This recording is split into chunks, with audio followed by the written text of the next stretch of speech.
Me llamo Guadalupe Morales. Tengo 63 años. Esa mañana manejé por las calles de Guadalajara con una bolsa de mandado en el asiento del copiloto y un cheque doblado cuidadosamente en mi cartera. El aire olía a tierra húmeda del río Atemajac y las nubes colgaban bajas, cargadas de lluvia primaveral. Me dije que era solo un recado más dejar algunas cosas para Mariana. Tal vez quedarme un rato para ayudarla con la cuenta de la luz. Su casa estaba en una calle tranquila de Zapopan, rodeada de jacarandas, el tipo de lugar donde mi esposo soñaba que envejeceríamos juntos.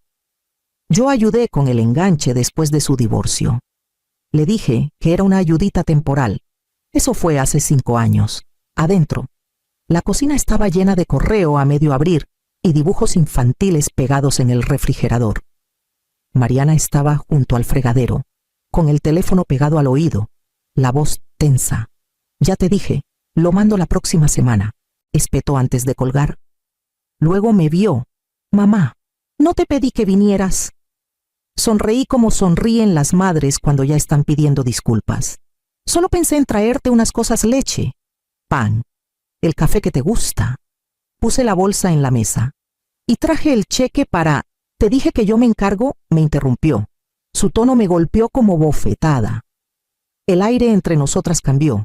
Se volvió denso, frágil. Intenté mantener la calma. Cariño, es solo la cuenta de la luz. No quise. Cerró la puerta de un gabinete con fuerza. Siempre haces lo mismo. Piensas que no puedo con mi vida. No es lo que pienso, dije en voz baja. Pero las palabras sonaron pequeñas, casi quebradizas. Se giró, con los ojos encendidos de coraje. No sirves para nada. Vete y no vuelvas. El sonido llenó la habitación cortante, definitivo, demasiado fuerte para las paredes que alguna vez guardaron risas. Por un segundo, me quedé ahí, con las manos aún en la mesa. Luego tomé mi bolsa, enderecé la bolsa del mandado para que no se cayera y salí. La lluvia comenzó cuando llegué al porche suave, constante, purificadora. No miré atrás. Para cuando llegué al coche, algo dentro de mí se había detenido. Esa quietud que se siente como un final y un comienzo al mismo tiempo. Mañana, me dije, no regresaré. Esa noche, al llegar a casa, el silencio se sentía inmenso. Preparé un té. Me senté a la mesa de la cocina y vi la lluvia resbalar por la ventana. Era extraño cómo la costumbre mantenía mis manos ocupadas revisando el celular, esperando un mensaje que nunca llegó, preguntándome si Mariana habría cenado. Los reflejos viejos mueren más lento que el amor. Mariana siempre me necesitó. Empezó con cosas pequeñas, una factura de teléfono atrasada, cuando tenía 19 años. Te lo pago la próxima semana, dijo, con las mejillas rojas de vergüenza. Nunca lo hizo, pero no me importó. Eso hacen las madres, me decía. Luego vino la colegiatura de la universidad, cuando su beca no alcanzó. Después, la renta del primer departamento.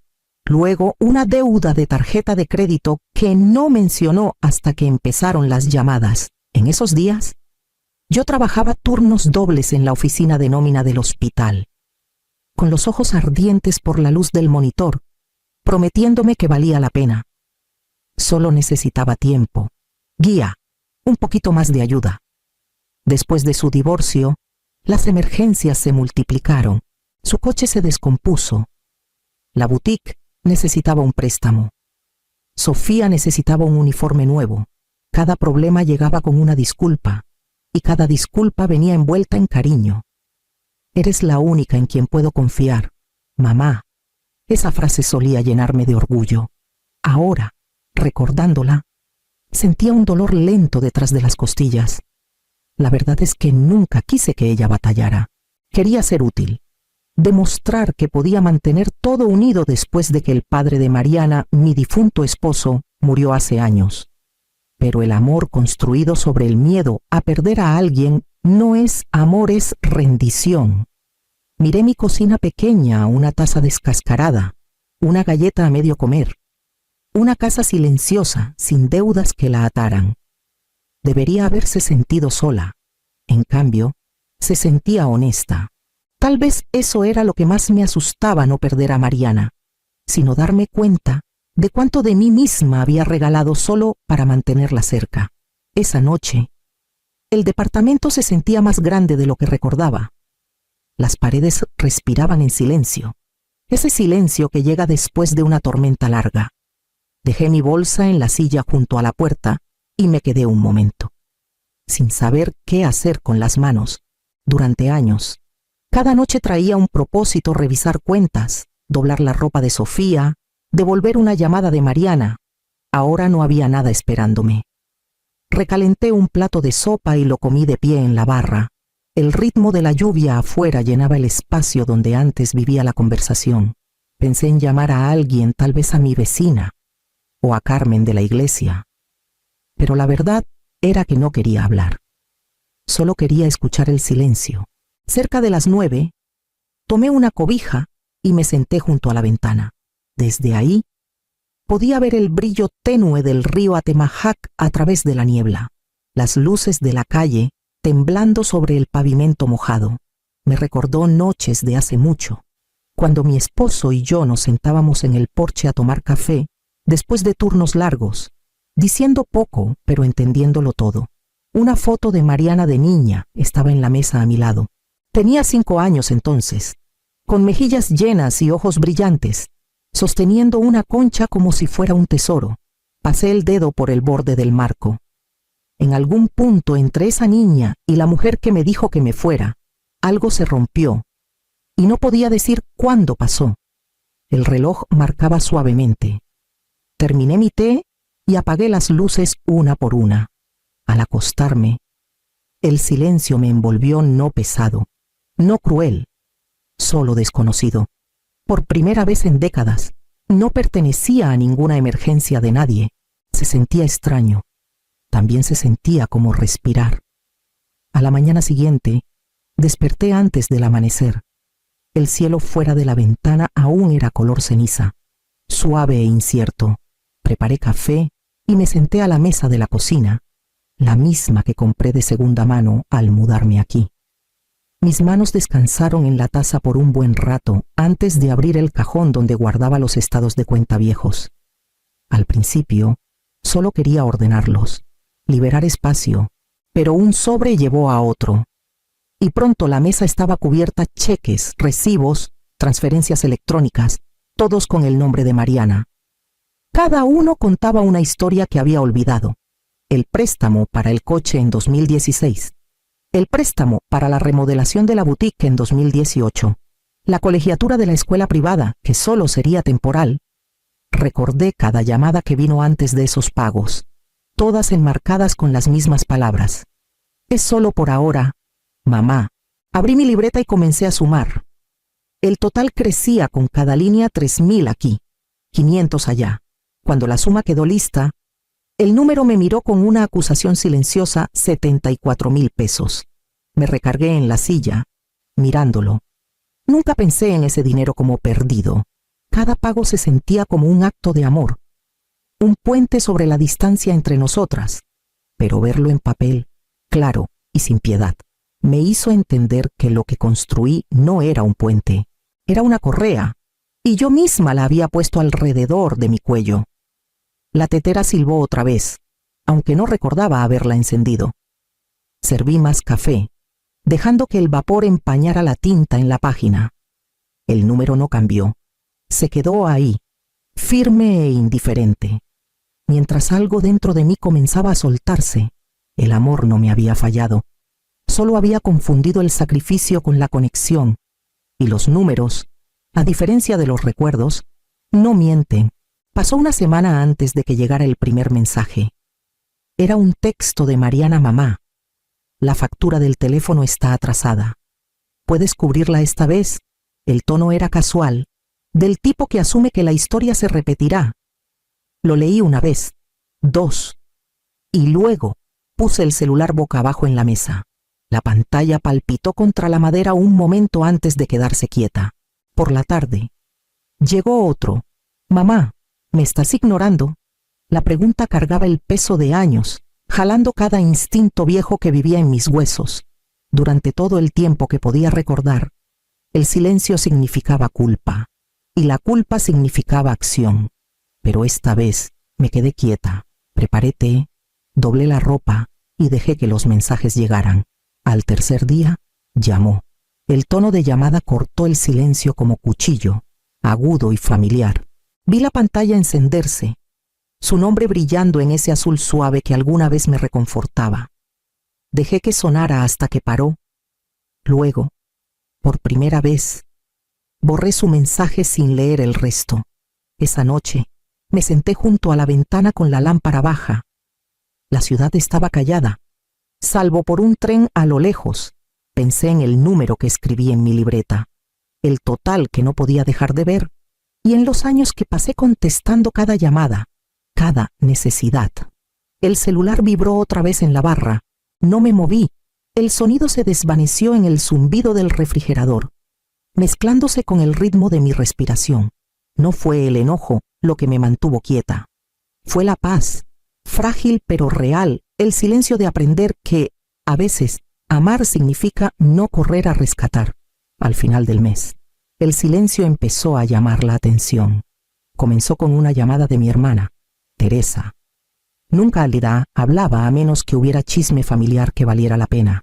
Guadalupe, empezó, con voz melosa y cautelosa. Vi a Mariana en el mercado. Se veía cansada. Dijo que las cosas han estado duras desde que discutieron.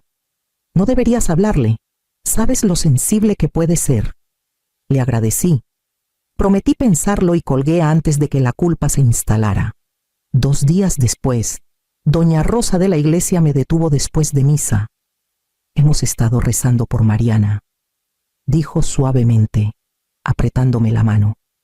Está bajo mucha presión manejando la tienda sola. Debes estar preocupada. Sonreí, cortés y pequeña, y cambié el tema al clima. Pero la semilla estaba sembrada. Esa noche, abrí la app del banco y me detuve en la pantalla de transferencias.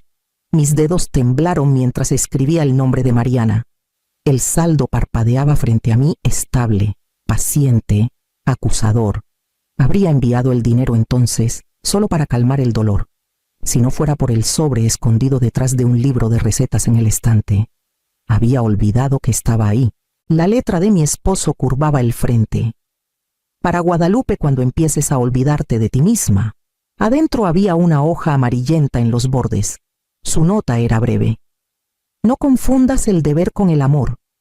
Uno te mantiene viva, el otro te mantiene entera. Me senté a la mesa hasta que la pantalla del celular se oscureció.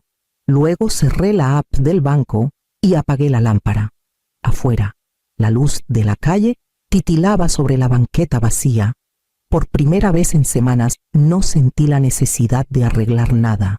Solo respiré, lenta y firme, y dejé que la noche sostuviera lo que yo ya no podía. Era una tarde de sábado a finales de mayo cuando llegó el golpe. Seco, impaciente, 3 toques rápidos contra la madera. Conocía ese ritmo antes de abrir la puerta. Mariana estaba en el porche, con el pelo recogido en un chongo apretado, el rostro encendido por el calor y el coraje. Detrás de ella, el sol se reflejaba en el parabrisas de un coche estacionado chueco en la banqueta. No esperó invitación. ¿Por qué dejaste de pagar mis cuentas?, exigió, con la voz ya quebrándose. Por un momento solo la miré.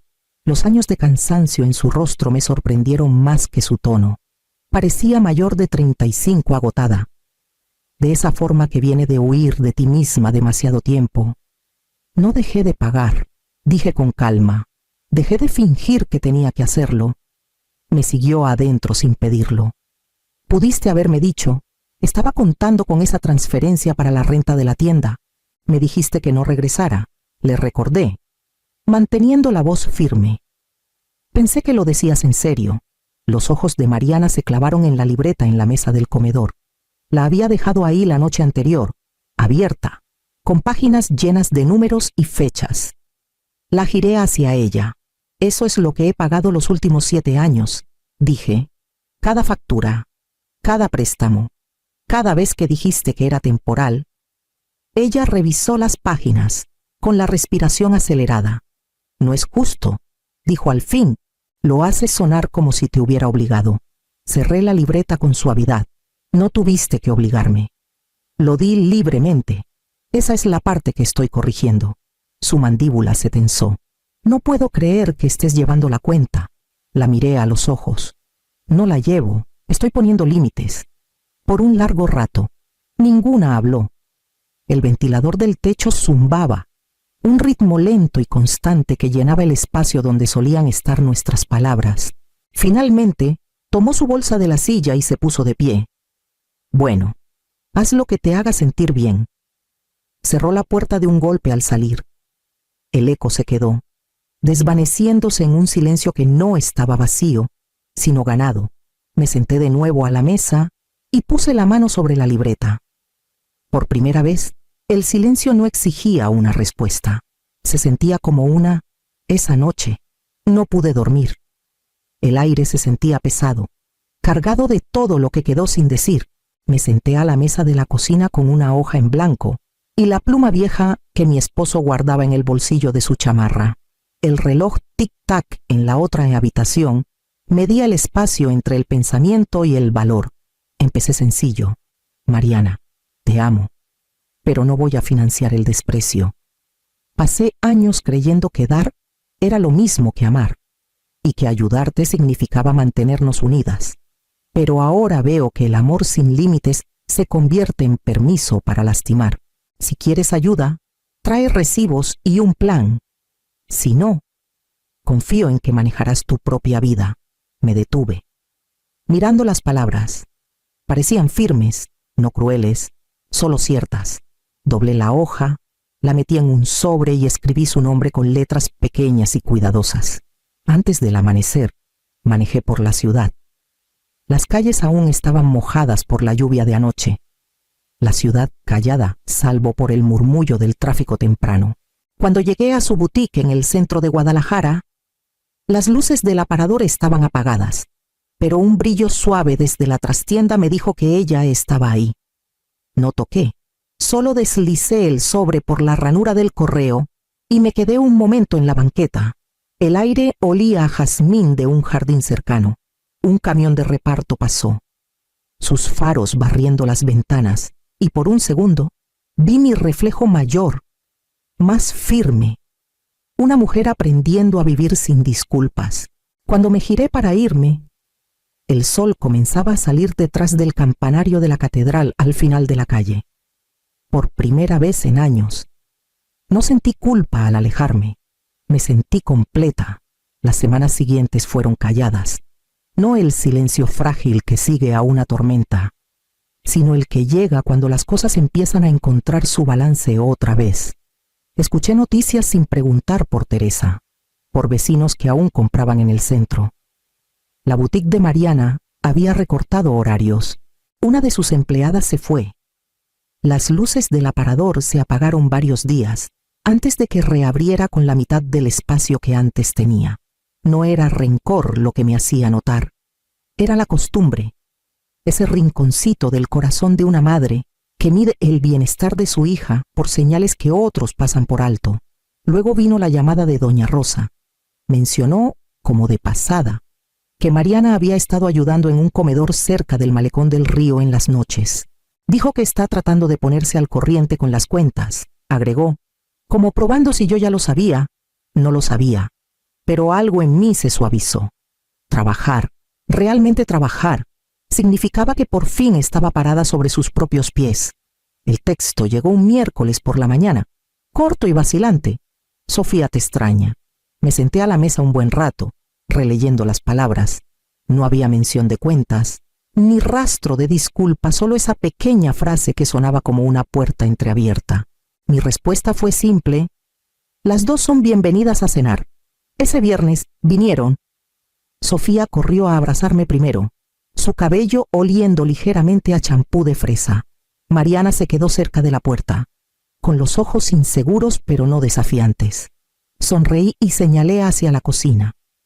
Hice pollo al horno. Dije, tu favorito. Cenamos en silencio.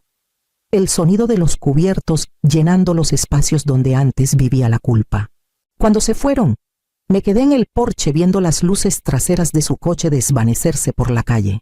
El silencio que siguió ya no era soledad. Era algo más suave, como el sonido del perdón llegando, no en palabras, sino en pruebas. El verano regresó a Guadalajara lentamente. El aire cargado de jazmín y calor. Los días se alargaban. Las noches zumbaban con grillos. Para julio, las cenas con Mariana y Sofía se habían vuelto algo suave y predecible cada pocas semanas. Sin hablar de dinero, sin conversaciones cautelosas sobre el pasado. Solo comida, risas y un silencio que ya no dolía. Una tarde de sábado. El cielo ardía dorado sobre la calle Hidalgo. Puse la mesa en el porche, platos sencillos, limonada, rebanadas de pastel de durazno enfriándose cerca de la ventana. Mariana llegó con un vestido que no le había visto antes, el pelo suelto, los hombros menos tensos. Sofía subió los escalones de un brinco, sosteniendo un pequeño ramo de flores silvestres. «Son para ti, abue», dijo. Las tomé, sonriendo. «Están preciosas». Mariana ayudó a llevar los platos afuera, sus movimientos calmados, sin prisa. Cenamos mientras el sol se hundía detrás de los tejados. La charla vagó desde las clases de natación de Sofía hasta la nueva cafetería cerca de la plaza. Nada pesado, nada que exigiera reparación. Cuando los platos quedaron vacíos, Mariana se recargó en su silla, mirando la calle donde los niños jugaban con luces de bengala. «Se está bonito aquí», dijo en voz baja. «Tranquilo». Asentí. «Lo es». No se disculpó, y no le pedí que lo hiciera. Algunas cosas sanan mejor sin autopsia. Cuando el crepúsculo se profundizó, se levantaron para irse. Sofía me abrazó fuerte, su risa cálida contra mi hombro. Mariana se quedó un momento más en los escalones. Me miró, luego al foco junto a la puerta, el que su padre instaló hace años. «Siempre lo tienes encendido», dijo suavemente. Alcancé el interruptor. La bombilla titiló, echando un brillo suave por el porche y hacia el jardín. «Esta luz ya no es para esperar», dije. «Es para la paz». Ella asintió, entendiendo más de lo que las palabras podían contener. Cuando se fueron, la casa quedó callada otra vez, pero no vacía. La luz del porche ardía firme, un pequeño recordatorio dorado de que la paz, una vez encontrada, no necesita permiso para quedarse. Me llamo Rosa Velázquez. Tengo 63 años. Las mañanas en San Miguel de Allende tienen una forma de moverse despacio, de esa lentitud que antes me reconfortaba. Me gustaba el zumbido suave del ventilador de techo, el silbido delicado de la tetera, el aroma del café de olla flotando en la cocina. La paz, para mí, siempre se encontraba en las pequeñas rutinas.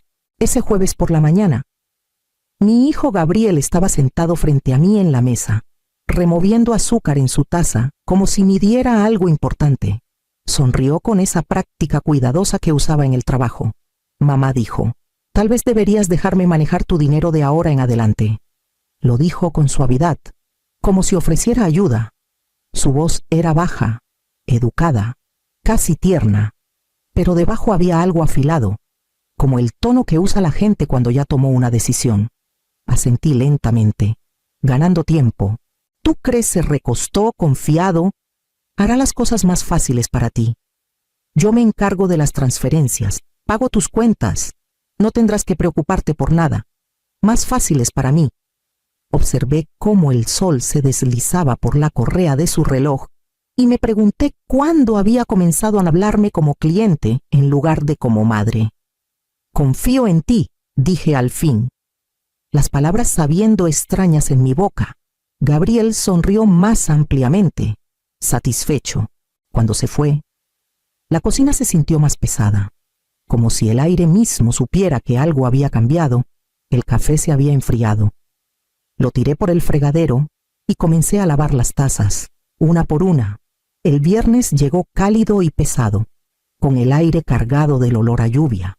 Para las 6, el pollo asado estaba listo, la mesa puesta para 3. aunque no había decidido si me quedaría lo suficiente para comer.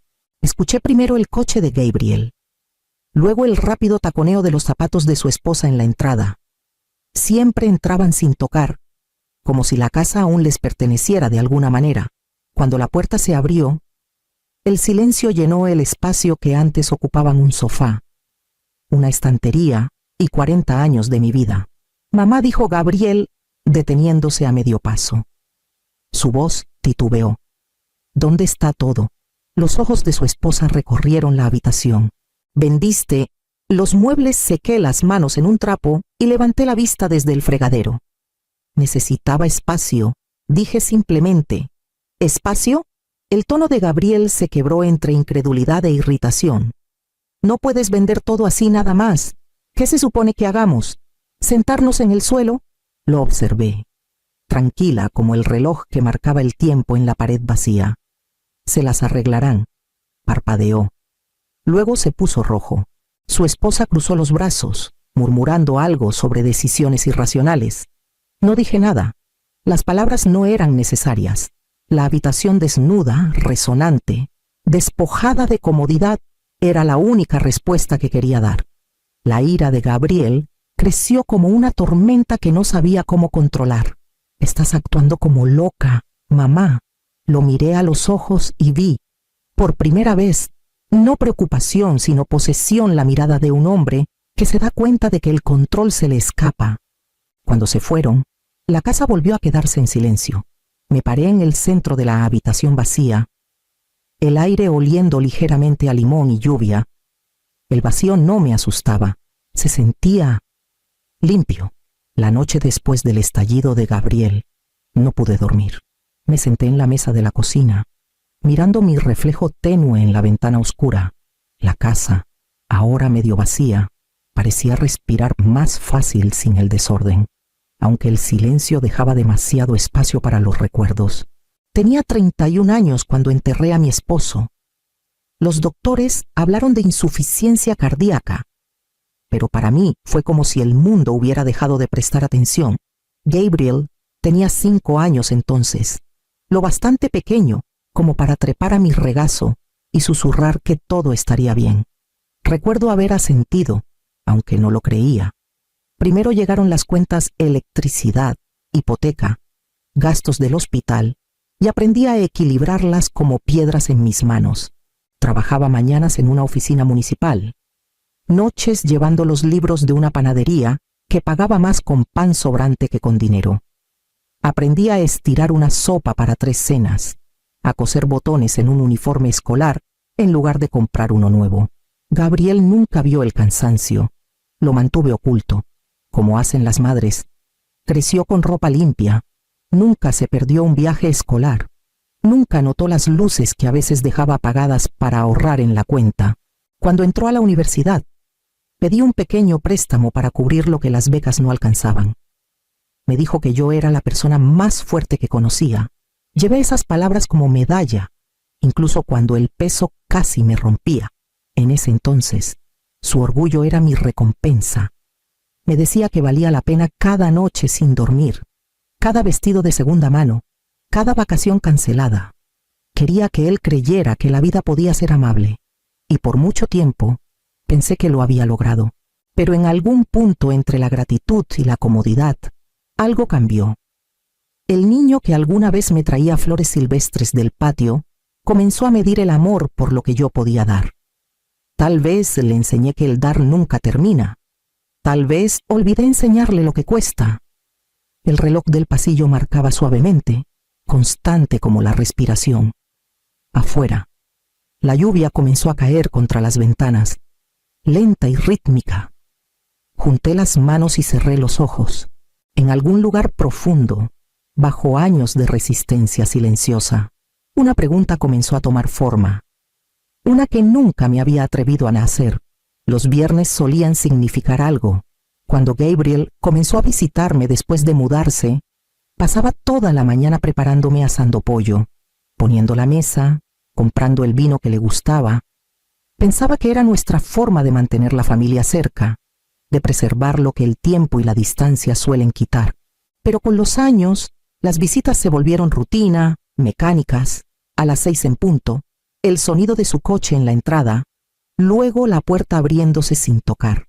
Su esposa entraba primero, con un perfume fuerte y una sonrisa educada, fija. Gabriel la seguía, teléfono en mano, desplazando la pantalla incluso mientras decía hola. Nunca traían nada, ni flores, ni una botella de vino, ni siquiera un pan. Me decía que estaban ocupados, que venir ya era una forma de amor.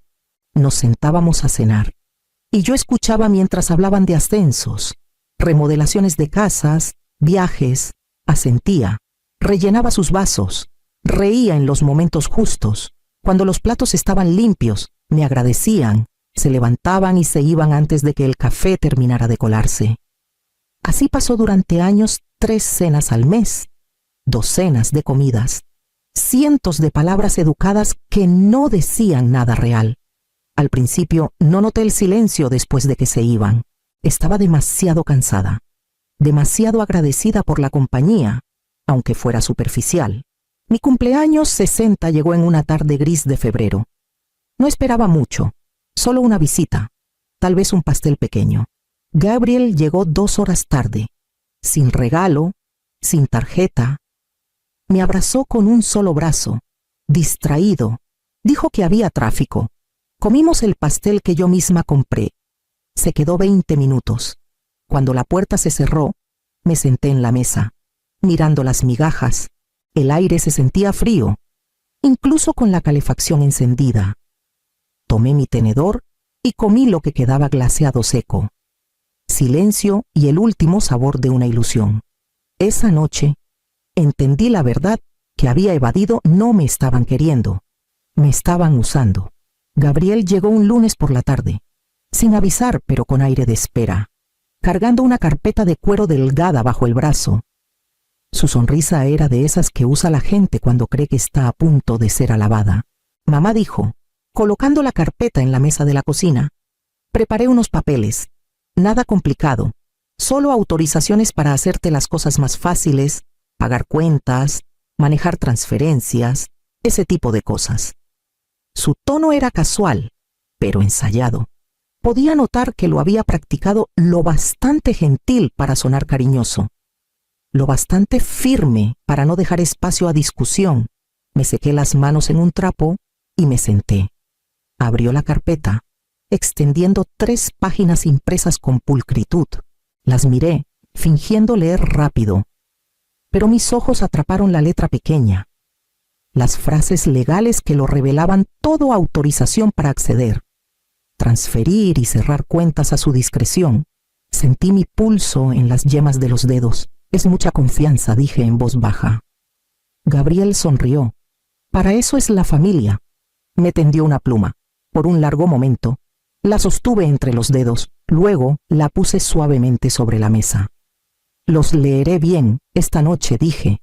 Dudó. Solo un destello de irritación cruzó su rostro antes de que lo disimulara. Claro, es solo una formalidad, mamá. Cuando se fue, la cocina volvió a quedarse en silencio. El sol tardío proyectaba líneas pálidas sobre los papeles, como barrotes de luz. Los puse en el centro de la mesa, intactos. No los rompí, no los firmé, solo los miré, hasta que las sombras se alargaron y el cielo se oscureció. Esa noche me quedé despierta. La carpeta aún en la encimera, brillando débilmente bajo la luz de la lámpara. Fuera lo que fuera esto, había comenzado. Y esta vez no sería yo la que perdería. El lunes por la mañana llegó gris y sin viento, de esas mañanas que hacen que el mundo se sienta en pausa. Me vestí con cuidado jeans, un cardigan, los zapatos buenos, y caminé las 5 cuadras hasta el Banorte. La cajera, una joven con rizos suaves y una sonrisa cansada, me saludó como siempre. Buenos días, señora Velázquez. ¿En qué la ayudo hoy? Quiero ver las transacciones de los últimos 6 meses, dije. Mi voz salió firme, aunque mis manos temblaban ligeramente contra el mostrador. Asintió y imprimió varias hojas, el papel tibio cuando me lo entregó. Me hice a un lado. Me senté en la pequeña sala de espera y comencé a leer, línea por línea. los depósitos familiares, mi pensión, los ingresos del trabajo de contabilidad a medio tiempo y luego un retiro que aceleró mi pulso. 20,000 pesos. Desde un cajero que nunca usé, luego otro, 3 semanas después, 30,000 pesos, una sucursal diferente, en el norte de la ciudad. Parpadeé, revisando los números otra vez, esperando haberme equivocado, pero las fechas eran claras, ambas dentro de los meses en que Gabriel me había estado ayudando a arreglar el internet, a ordenar mis documentos, a tomar mi bolsa solo por un minuto. Regresé al mostrador. ¿Pueden confirmar cómo se hicieron estos retiros? Tecleó algo en su pantalla, luego frunció el ceño. Con su tarjeta de débito. Señora, chip insertado. PIN correcto. Mi estómago se hundió. Entonces, no fue una transferencia, no en línea. Negó con la cabeza, en persona. Le agradecí en voz baja y pedí copias de todo. Dudó, como si quisiera hacer preguntas, pero no le di espacio. Solo sonreí educadamente. Esa sonrisa que usas cuando llevas algo pesado y no puedes permitir que se caiga. De vuelta en casa, extendí los papeles sobre la mesa de la cocina. Los números me miraban como pequeñas confesiones: fecha, hora, cantidad, prueba. La casa estaba en silencio, salvo por el tic-tac del reloj sobre el fregadero. Por años, pensé que el dolor venía de la pérdida de personas, de tiempo, de esperanza. Pero esto era diferente. Esto era traición. Y la traición tenía un sabor más frío. Reuní los papeles en una pila ordenada. Los alicé con la mano y los dejé allí, junto a la carpeta intacta que Gabriel había traído. El aire en la habitación se sentía más delgado, más afilado. Algo dentro de mí se había roto, pero en esa ruptura, algo más comenzaba a endurecerse. A la mañana siguiente, tomé la pila de papeles de la mesa de la cocina, los metí en una carpeta de manila y caminé hasta la parada de autobús. El trayecto al centro fue tranquilo. Solo el zumbido del motor y el suave vaivén del tráfico por las calles angostas de San Miguel de Allende. La ciudad lucía hermosa esa mañana, el sol destellando en la parroquia. Los turistas paseando con cámaras, pero nada de eso me alcanzaba. Una placa de latón fuera del edificio de ladrillo decía Morales y Asociados, abogados. Dudé antes de empujar la puerta. Adentro, el aire olía ligeramente a cuero y polvo. Una secretaria me llevó a una pequeña oficina forrada de libros. El señor Morales se levantó cuando entré. Era un hombre de unos 60 y tantos, alto, con cabello plateado y ojos amables que no se apresuraban a juzgar. Señora Velázquez, dijo, ofreciéndome un asiento, cuénteme todo. Y lo hice, sobre el dinero desaparecido, los retiros, los papeles que Gabriel quería que firmara. Mi voz tembló al principio, luego se estabilizó. Cuando terminé, se recostó, juntó las manos y dijo en voz baja, «Esto no es confusión, señora Velázquez, esto es fraude financiero». Las palabras se asentaron en la habitación como el último clic de una cerradura. Exhalé lentamente. Nadie lo había nombrado antes. Me explicó qué hacer: cerrar cuentas vulnerables, abrir nuevas en un banco diferente, cambiar contraseñas, documentar todo, y añadió, hágalo en silencio. No lo confronte hasta que esté protegida. Asentí, tomando notas que apenas necesitaba. Cada frase que decía era un pequeño acto de devolverme el control. Cuando me levanté para irme, tomé su mano. Gracias, dije, mi voz temblando. No de miedo esta vez, sino de algo cercano al alivio. Alguien por fin había dicho la verdad en voz alta. Y ya no sonaba como debilidad, sonaba como fuerza. Era justo pasado el mediodía cuando escuché el sonido de llantas sobre la grava, un frenazo rápido y enojado que hizo vibrar los cristales de las ventanas. Miré por la cortina el coche de Gabriel, y junto a él, la silueta rígida de su esposa. No llamaron, no mandaron mensaje, lo esperaba. El golpe en la puerta fue seco y pesado. Abrí a medias. Gabriel dio un paso adelante, su rostro rojo, sus ojos afilados con esa ira que usa la gente cuando ha sido descubierta. ¿Por qué estás haciendo esto?, exigió. Andas diciendo por ahí que te robé. No me inmuté. Sostuve la carpeta contra mi pecho como un escudo. No estoy diciendo nada. Gabriel, solo sé. Su esposa cruzó los brazos, su voz tensa y fría. Otra vez está imaginando cosas. Esto pasa cuando la gente de tu edad empieza a... No estoy confundida, interrumpí suavemente. Luego abrí la carpeta y la puse en la mesa pequeña junto a la puerta. Los retiros, las cuentas de crédito, las facturas de servicios a mi nombre en tu dirección. Gabriel se quedó inmóvil. Su expresión cambió: shock, negación. Luego algo más oscuro. Fuiste a hurgar en mi vida, espetó. No tienes idea de cómo funcionan las finanzas. Mamá, te estaba ayudando. Solo estás paranoica. Lo miré a los ojos, tranquila y firme. No, Gabriel, he estado callada. No es lo mismo. Las palabras quedaron suspendidas, claras y cortantes. Por primera vez, no supo qué responder. Su esposa lo tomó del brazo, susurrando algo que no escuché, pero su orgullo ya estaba herido. Se dio la vuelta, con la mandíbula apretada, los ojos llenos de furia. Te vas a arrepentir, dijo. Estás destruyendo a tu propia familia. Salió furioso, la puerta temblando al cerrarse tras él. El coche rugió al alejarse, dejando solo el leve olor a escape en el aire quieto de la tarde. Me quedé allí un largo momento, con la mano en la perilla, sintiendo el eco de sus palabras desvanecerse en el silencio. Luego cerré con llave. La casa era mía otra vez, no en papeles, sino en paz. La carpeta quedó abierta en la mesa. Las pruebas ordenadas cuidadosamente dentro. La tomé y la guardé en el cajón junto a mi silla. Mi pulso estaba estable. Mis manos no temblaban. Por primera vez en años, no le tenía miedo a mi hijo.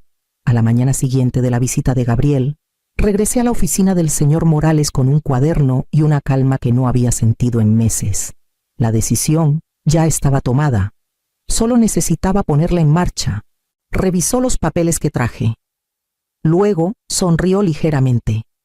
Ya hiciste la mitad del trabajo, dijo.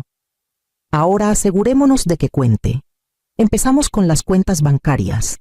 Juntos, cerramos todo lo ligado a mi antigua dirección y abrimos nuevas en una pequeña sucursal privada al otro lado de la ciudad. De esas que aún requieren verificación cara a cara. Mis depósitos de pensión fueron redirigidos, mis ahorros asegurados, mis contraseñas reemplazadas por otras que nunca escribí. Cada formulario que firmaba era como abrir una puerta que había estado cerrada desde adentro. Luego vinieron los reportes. Morales me ayudó a presentar la documentación de fraude, adjuntando copias de cada retiro y tarjeta no autorizada. No era venganza, era registro, simple y legal. Antes de irme, me preguntó si había pensado en mi herencia. Lo había hecho. Esa noche, sentada en la misma mesa de la cocina donde todo comenzó, reescribí mi testamento. Gabriel ya no era el único heredero. El nuevo beneficiario era una fundación para mujeres en el centro, un grupo que ofrecía programas de educación financiera para madres solteras. La idea me hizo sonreír. Una semana después, Gabriel comenzó a publicar en redes fotos suyas, subtítulos sobre familiares tóxicos y padres desagradecidos. Amigos dejaban comentarios compasivos. No respondí. Ni siquiera los leí 2 veces.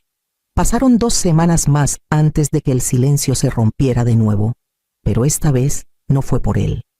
Recibí una llamada del señor Morales. La agencia de crédito procesó los reportes. Las cuentas fraudulentas de él están congeladas. A veces los empleadores ven eso. Esa tarde, me senté en el porche mientras las chicharras cantaban en el aire húmedo de San Miguel de Allende. Al otro lado de la calle, las luces se encendían en otras casas, familias acomodándose en sus rutinas fáciles. La mía había terminado, pero en su lugar, algo más firme había echado raíces. Susurré al crepúsculo: esa es tu herencia, Gabriel, con lección incluida. No había triunfo en mi voz, solo una paz profunda y tranquila. La justicia, entendí, No siempre llega en tribunales o titulares. A veces llega suavemente, llevada por el sonido de una mujer que finalmente aprendió a dejar de disculparse por sobrevivir. Para la primavera, la casa ya no se sentía como un lugar de finales. Vendí la antigua, arreglé mis asuntos y me mudé a una pequeña cabaña cerca de las marismas de Puerto Vallarta.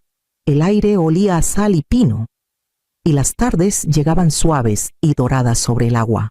Pasaba mis mañanas leyendo en el porche, con una taza de café en la mano, y mis tardes cuidando las camelias que había plantado junto a la cerca.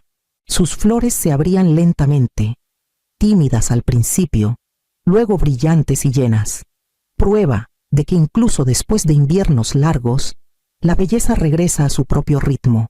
No había sabido de Gabriel en meses. El silencio me sentaba bien. Luego, una tarde, sonó el teléfono.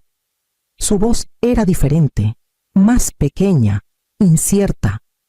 Mamá, solo quería decir que lo siento, por todo, por un largo rato. No dije nada. El sonido de la marisma llenó la pausa, el roce de los juncos, el lejano llamado de una garza. Ya te perdoné. Gabriel, dije suavemente, pero el perdón no significa que puedas volver. No discutió. Solo se escuchó su respiración al otro lado. Luego, el suave clic de la desconexión. Esa noche, encontré la vieja lámpara del porche en una caja marcada guardar. Era la que mi esposo había instalado él mismo hace 40 años en nuestra primera casa. Limpié el cristal, cambié el foco y la monté sobre la puerta.